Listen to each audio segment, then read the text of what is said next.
Kahit dodobling ko pa yung pagla-live selling ko ng turon. Basta ako nang bahala.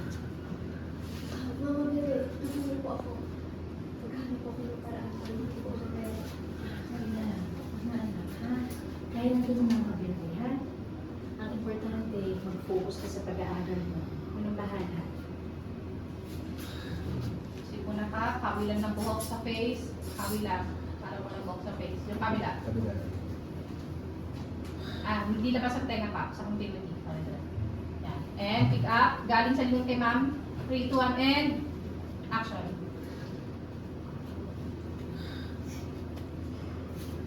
Ano nga ba sinasabi ko eh? Di ba na-stress lang kayo? Buti pa. Umuwi na lang tayo. Eh, di ba sinabi naman ng doktor? Isang taon pa lang ang tanan. Hindi umuwi tayo. Huwag na tayo mag-aksaya ng pera. Ano? Ako po ba? Lagi ka na akong ganyan magsalita. Madali na ba ito